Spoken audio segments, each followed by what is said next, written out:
भगवान के सभी प्यारे प्यारे भक्तों को राधे राधे भैया की तरफ से जय श्री राधे, जय श्री श्याम।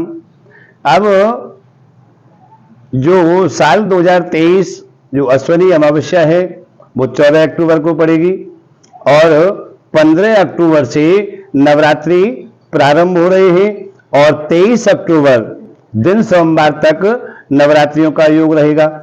तो सभी मित्र बंधुओं से, भगवत भक्तों से मेरा कहना है कि नवरात्रि आने से पूर्व यानी नवरात्रि का घट स्थापना करने से पूर्व यानी नवरात्रि की जो अखंड ज्योति हम अपने घर में जलाते हैं, माता रानी को 9 दिन के लिए अपने घर में जो स्थापना देते हैं, इस स्थापना को या व्रत करने से पहले हमें घर से सारी ऐसी चीजों को निकाल देना चाहिए कि जो नेगेटिव ऊर्जा प्रकट करती है। जैसे कि जो तामसी भोजन है, सर्वप्रथम भोजन की तरफ दृष्टि डालते हैं तो जो तामसी भोजन है उसे हमें हमारे घर से सदा दूर रखना चाहिए और सदा नहीं रख सकते तो हमें 9 दिन तक ऐसे तामसी भोजन को भी घर में नहीं आने देना है। जैसे प्याज, लहसुन, मांस, मदिरा यानी इस चीजों को 9 दिन तक तो लाना ही नहीं चाहिए। जीवन से ही निकाल दे तो बहुत अच्छा है, लेकिन 9 दिन तक इसका हमें किसी भी कारण से प्रयोग नहीं करना है। और जैसे कि हमारे घर के मंदिर में हम दृष्टि डालते हैं, मैया की तस्वीर है, मूर्ति है या कोई भी खंडित मूर्ति है, वो हमारे मंदिर में नहीं होनी चाहिए, जिससे कि हमारी जो पूजा है वो पूर्ण रूप से नहीं लगेगी और नेगेटिव एनर्जी हमारे घर में प्रवेश कर जाती है। इसलिए खंडित मूर्ति का पूजन कभी नहीं करना चाहिए। उन्हें नवरात्रि प्रारंभ होने से पहले ही किसी नदी में विसर्जित कर देना है।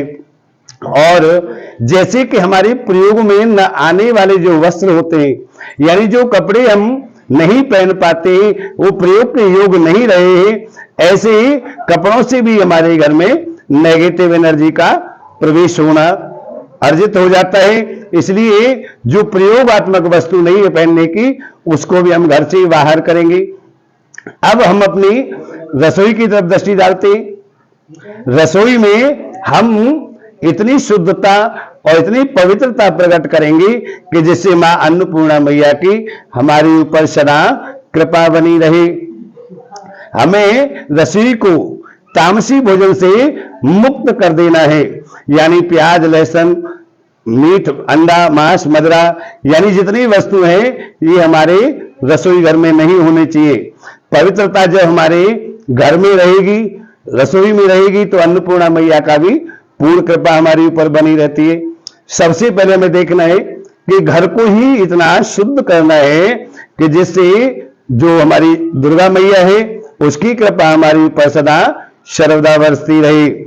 और नवरात्रि आने से पूर्व भी हमें घर की साफ सफाई करनी है। जब हमारा घर शुद्ध है, स्वच्छ है, पवित्र है, तो मैया हमारे ऊपर अवश्य कृपा करेगी।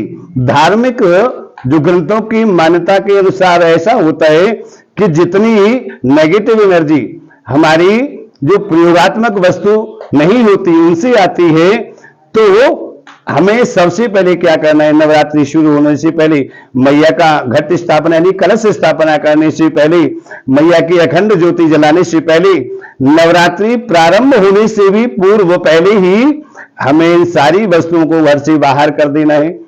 और वैसे तो हम बताते कि नित्य यानी दिन में कभी ज्योति नहीं जलानी चाहिए, लेकिन जब हमारा पूजा कार्य होता है तो हम ज्योति जलाकर ही पूजा कार्य की प्रारंभता करेंगे।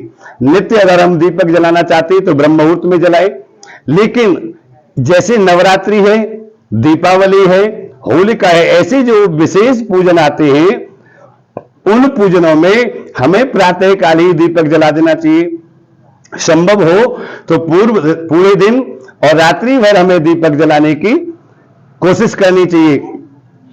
और नवरात्रियों में 9 दिन तक अखंड ज्योति जलाते हैं और घट स्थापना भी करते हैं। और जो लोग मैया का व्रत पूजन इत्यादि करते हैं तो वो नित्य ज्योति भी जला सकते हैं और संध्या काल में मैया की पूजा भी कर सकते हैं। लेकिन नवरात्रि आने से पूर्व जो प्रयोगात्मक वस्तु नहीं है ऐसी वस्तुओं को हमें अपने घर से निकाल देना चाहिए। मैया के आगमन के लिए घर को पवित्र करना है, स्वच्छ करना है, और जिससे हमारी मैया की हमारे ऊपर कृपा बनी रहे। 9 दिन तक 9 देवियों की 9 रूपों की पूजा होती है।